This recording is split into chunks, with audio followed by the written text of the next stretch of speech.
I was the first one to be picked up, so they put me in a cell. They locked me in there in this degrading little outfit. Hey, I don't want anybody left. Violation of the rules, I'm simulation! I gotta go to a doctor, anything. Jesus Christ, I'm burning up inside, don't you know? I've never screamed so loud in my life. Never been so upset in my life. It was an experience of being out of control. I just fucking can't take it. Stanford University, Northern California, one of America's most prestigious academic institutions, and in 1971, the scene of one of the most notorious experiments in the history of psychology. I was interested in what happens if you put good people in an evil place. Does the situation outside of you, the institution, come to control your behavior, or does the things inside of you, your attitudes, your values, your morality, allow you to rise above a negative environment? The negative environment Zimbardo chose to test his ideas was a prison. He would convert the basement of the university's psychology department into a subterranean jail. We put prison doors on each of 3 office cells. In the cells, there was nothing but 3 beds, and there was actually very little room, if anything else, because they were very small. And here we had solitary confinement, which we call the hole. And in the hole was the place where prisoners would be put for punishment. It was a very, very small area. When you closed the door, it was totally dark.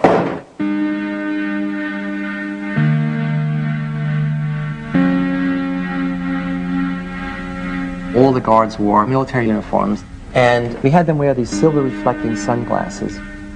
And what it does is you can't see someone's eyes, and so that loses some of the humanness, the humanity. In general, we wanted to create a sense of power. That is, the guards as a category are people who have power over others, in this case, power over the prisoners. A decade earlier, psychologist Stanley Milgram had also looked at how we respond to authority. In order to understand how people were induced to obey unjust regimes and participate in atrocities such as the Holocaust, he set up an experiment. Volunteers were told they were taking part in scientific research to improve memory. Will you open those and tell me which of you is which, please? Teacher. Separated by a screen, the teacher would ask the learner questions in a word game and administer an electric shock when the answer was incorrect. He was told to increase the voltage with each wrong answer. Cloud. Horse. Rock. House. Answer. Wrong. 150 volts. Answer. Horse. Experiment. That's all. Get me out of here. Get me out of here, please. Continue, please. Go right on. I refuse to go on. Let me out. You refuse to go on? The experiment requires you continue, teacher. Please continue. Participants didn't know that the learner was really an actor and the so-called shocks harmless. You're going to get a shock. 180 volts. Oh! I can't stand the pain. Let me out of You here. can't stand it. I'm not going to kill that man, eh? I mean, who's going to take the responsibility if anything happens to that gentleman? I'm responsible for anything that happens here.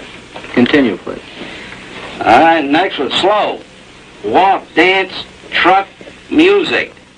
2/3 of volunteers were prepared to administer a potentially fatal electric shock when encouraged to do so by what they perceived as a legitimate authority figure. In this case, a man in a white coat. 375 volts. I think something's happened to that fellow in there. I don't get no answer. He was hollering with less voltage. Can't you check in and see if he's all right, please? Milgram's findings horrified America. They showed that decent American citizens were as capable of committing acts against their conscience as the Germans had been under the Nazis. Like Milgram, Zimbardo was interested in the power of social situations to overwhelm individuals. His experiment would test people's responses to an oppressive regime. Would they accept it or act against it. Zimbardo's experiment was conducted against a backdrop of civil rights activism and protest against the Vietnam War. There was a sense of student power, student dominance, and student rebellion against authority in general. It was from the student body that Zimbardo selected his participants. After passing tests to screen out anyone with a psychological abnormality, they were paid $15 a day. Each was randomly assigned to the role of guard or prisoner. It was a prison to me. It still is a prison to me. I don't look on it as an experiment or a simulation. It was just a prison that was run by psychologists instead of run by the state. I was 20, and that September I was going to college, and it would be nice to have a summer job, but there sure wasn't a lot of time left. And I looked in the want ads, and I found this thing which was just going to fit. It was just 2 weeks. Once you put a uniform on and are given a job to keep these people in line, you really become that person. Once you put on that khaki uniform, you put on the glasses, you take the nightstick. I was on summer break from my first year in college, and I was looking for a job. Had to choose between that and making pizzas. That sounded like a lot more fun. As well as running the experiment, Zimbardo took on the role of prison superintendent. He began by briefing the guards. I said, you have to maintain law and order. If prisoners escape, the study is over, and you can't use physical violence. You can't create a sense of fear in them. You can't create the notion that their life is totally controlled by us, and that there'll be constant surveillance. We have total power in the situation, and they have none. Prisoners were brought to the basement prison, blindfolded, to confuse them about their whereabouts. They were stripped and deloused. Of course, the guards started making fun of their genitals and humiliating them. And really, it's the start of what's known as the degradation process, which not only prisons, but lots of military-type outfits use that process.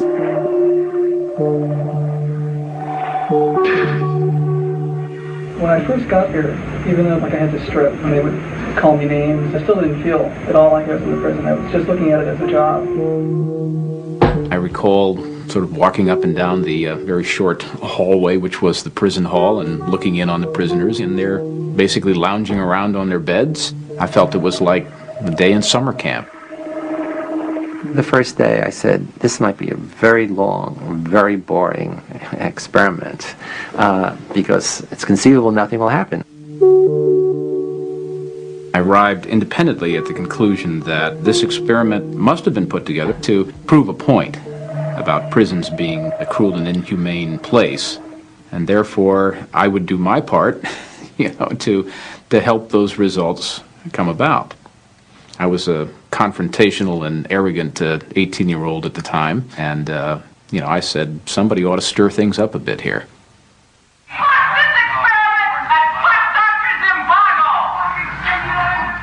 On the second morning, the prisoners had decided to stir things up as well. The guards found some of them had used their beds to barricade their cell. Prisoner 8612 was one of the ringleaders of the rebellion.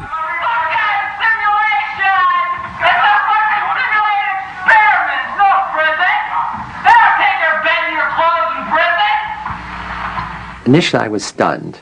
I didn't expect a rebellion because not much happened. I mean, it wasn't clear what they were rebelling against, but they were rebelling against the status, rebelling against being anonymous, against having to follow orders from these other students. As punishment for the rebellion, prisoner 8612 was put in the hole, and the guards turned on the other prisoners. The guards felt that they now have to up the ante of being tough.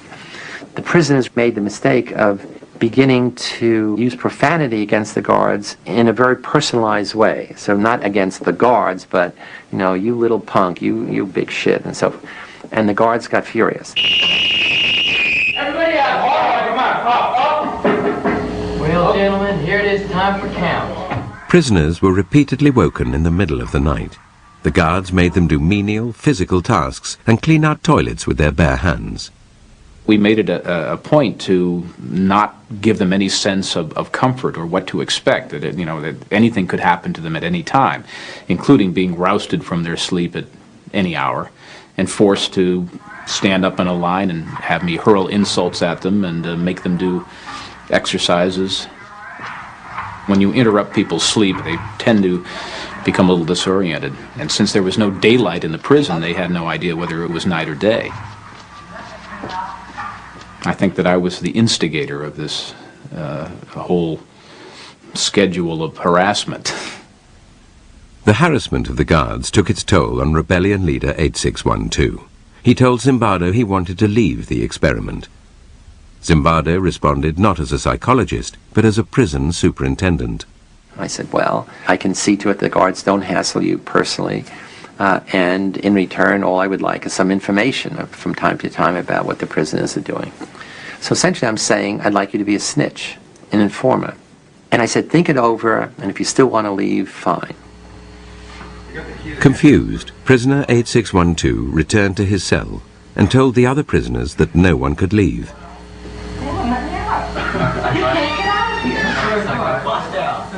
He believed that we wouldn't let him go, although we've never said that. But the fact that he was the ringleader of the rebellion, and he told the other prisoners, they won't let you leave. And that really transformed the experiment into a prison. I was told that I couldn't quit. And at that point, I just felt totally hopeless. More hopeless than I'd ever felt before. Soon after returning to his cell, prisoner 8612 started showing signs of severe distress. God damn it! Fucked up! You don't know, I mean, God! I mean, Jesus Christ, I'm burning up inside, don't you know? I just fucking can't take it. He came up with a plan that if he acted crazy, we would have to release him. I'm so fucked up inside, I feel really fucked up inside, you don't know, I gotta go. To a doctor, anything. I can't say that, I'm fucked up, I don't know how to explain it, I'm all fucked up inside! Out! Now! It starts with make-believe, and then he's doing it and cursing and screaming and, you know, whatever that little boundary is that he moved across. Not that he became really crazy, but he became, you know, excessively disturbed. I mean, so much so that we immediately said we have to release him. As an experience, it was unique. I've never screamed so loud in my life. I've never been so upset in my life. And it was an experience of being out of control. The boundary between reality and make-believe was to become blurred even for Zimbardo. A rumor circulated that released prisoner 8612 would return with friends to liberate the remaining prisoners. I quickly convinced myself that, you know, my most important function was, you know, not to allow this prison liberation to occur. And what can I do to keep my prison going, not the experiment going? The prison was dismantled and the prisoners moved to another part of the building. Zimbardo waited in the empty corridor, preparing to tell 8612 and his friends that the study was over, when a colleague appeared and began asking questions about the scientific basis of the research. I'm trying to get rid of him. Then he says, what's the independent variable? I get furious because he doesn't understand that there's a riot about to take place, that this prison is about to erupt. I had totally lost this whole other identity of scientist, researcher, psychologist. The rumored jailbreak never materialized. The guards had dismantled the prison for nothing and had to rebuild it. They took their frustration out on the prisoners. They escalated again the level of control, the level of dominance, the level of humiliating behavior.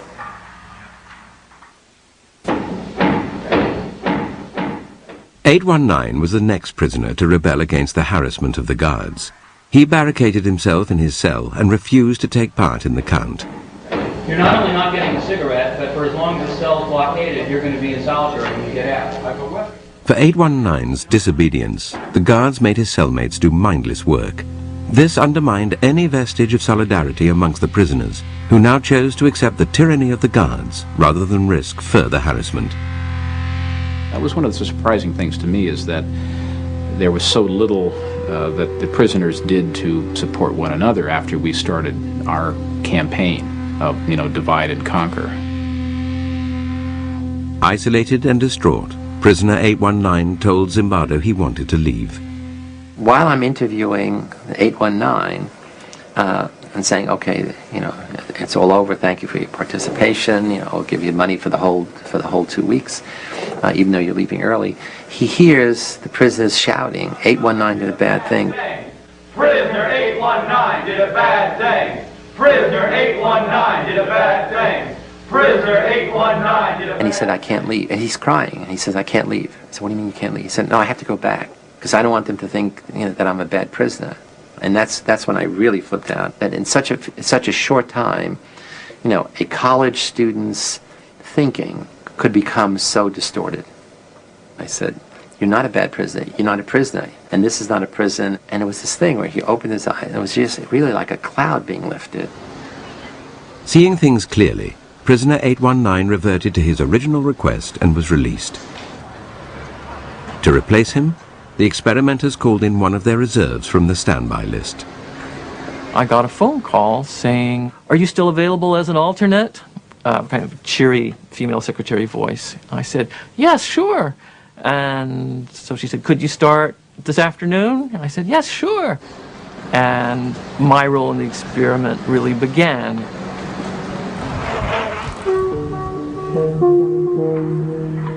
I was blindfolded and then stripped and supposedly deloused. He came into a madhouse, full blown. All of us had gradually acclimated to the increasing level of aggression, the increasing powerlessness of the prisoners, the increasing dominance of the guards. And he comes in and says, what's happening here to the other prisoners? And they said, yeah, you better not make trouble. It's really terrible. It's a real prison. And he says, I'm out of here. I don't want to. And they said, no, you can't leave. Once you're here, you're stuck. This is a real prison. 416, since you got your hands in the air, why don't you play Frankenstein? Sure. 293, you can be the bride of Frankenstein. You stand here. Prisoner 416 was soon subjected to the harassment of Dave Eshelman, nicknamed John Wayne because of his macho attitude. 416, and I want you to walk over here like Frankenstein and say that you love 293.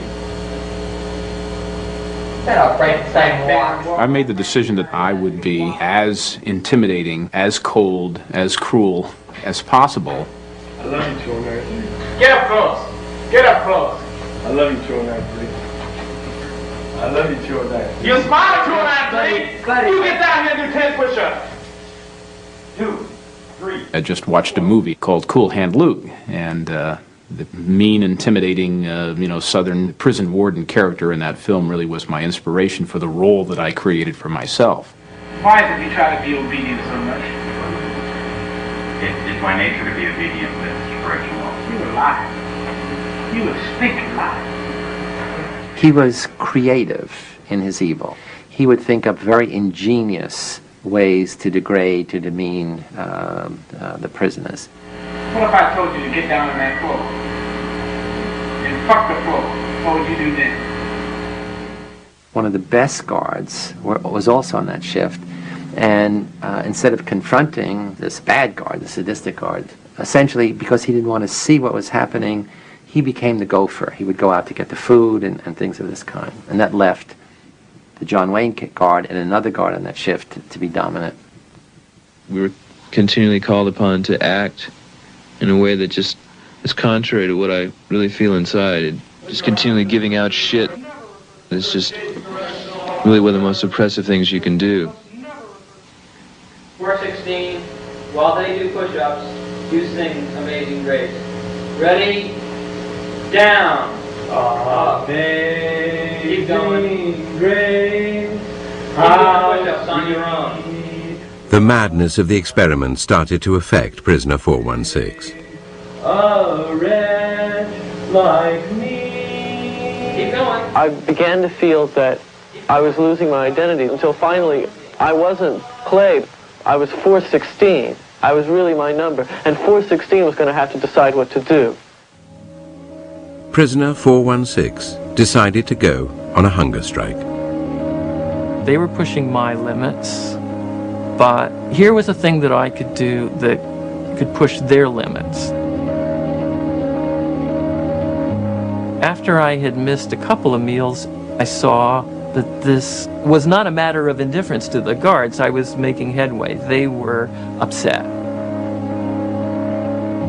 I thought, how dare this newcomer come in and try to change everything that we had worked for the first 3 days to set up, and by God, he's going to suffer for that. Get in that closet then. Frustrated by his continued defiance, John Wayne threw prisoner 416 into the hole. After punishing the other prisoners for his disobedience, John Wayne encouraged them to vent their anger at 416 directly. Thank you, 416. Okay, 209. I'll try that myself. Thank you, 416. We would use our nightsticks to bang on the door, and we would kick the door so hard that, it must have, shaken him very seriously inside, scared the life out of him. He yelled at me and threatened me and actually sort of smashed a sausage into my face to try to get me to open up.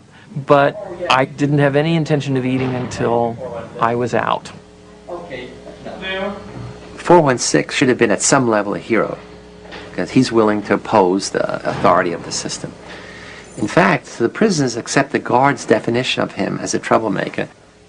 I remember some of them saying, would you eat, goddammit? We're sick and tired of this. And, that was proof that, there was no solidarity, there was no support between the prisoners. While 416 was still in the hole, John Wayne made a final attempt to break him by giving his fellow prisoners a choice. They could vote to release him by making a small sacrifice. You can give me the blankets and sleep on the bare mattress, or you can keep your blankets and 416 will stay in another day.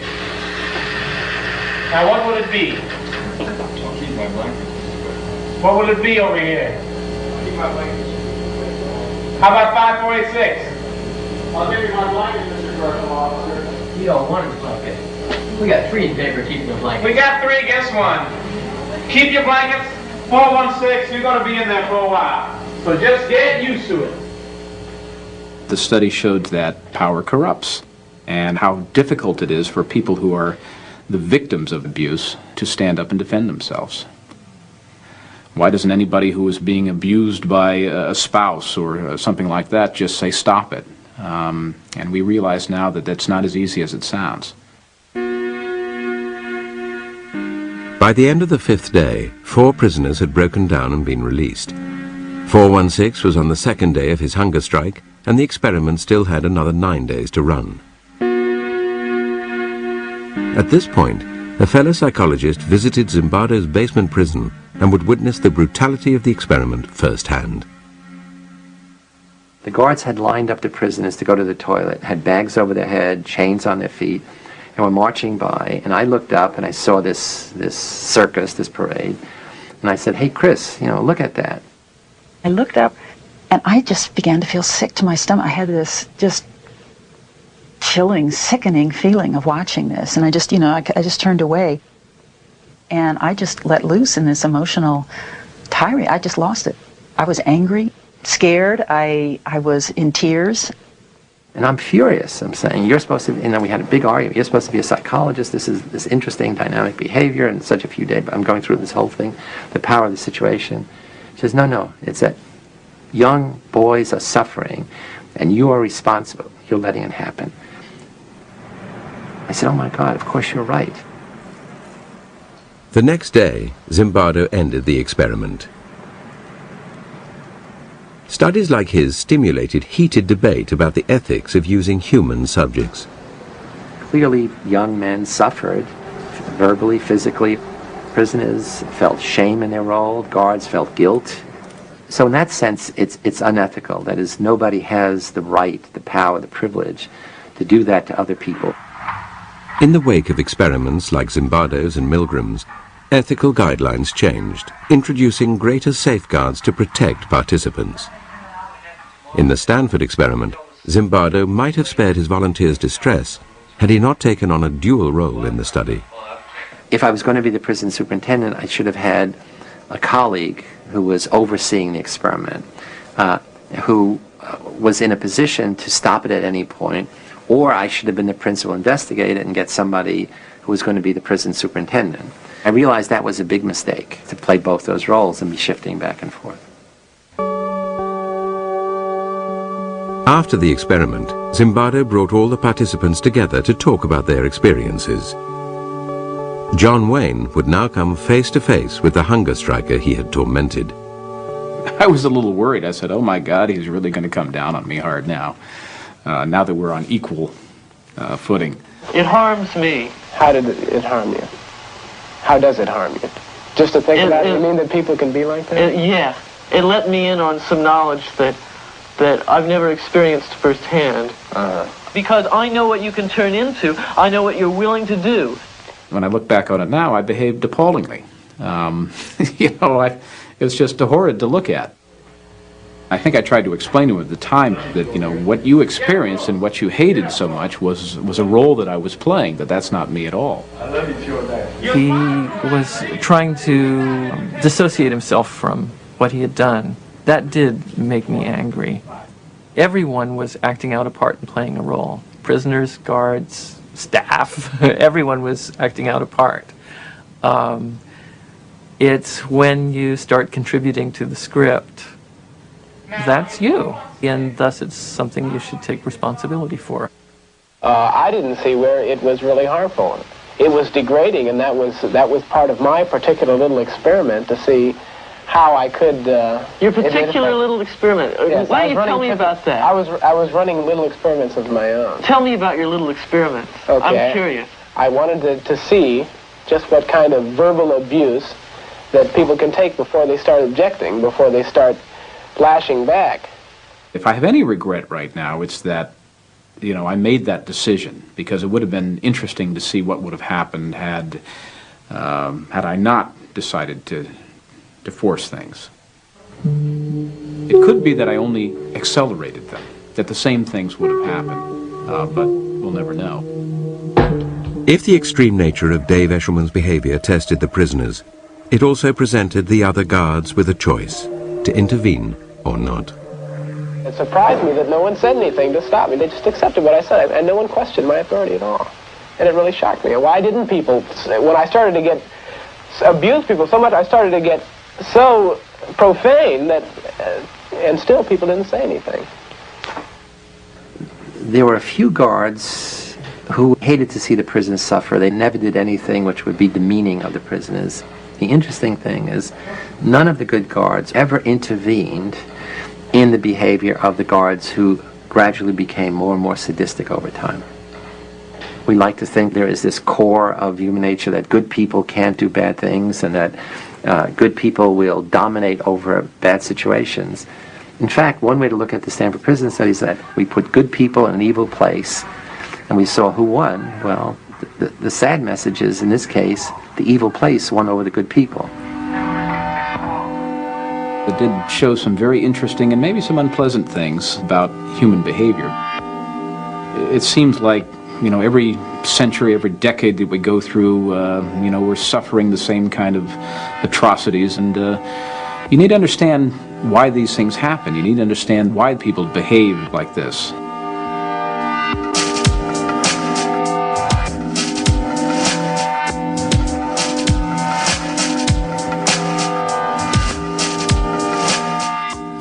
There's a similar experiment starting this Tuesday night on BBC Two. Details coming up next.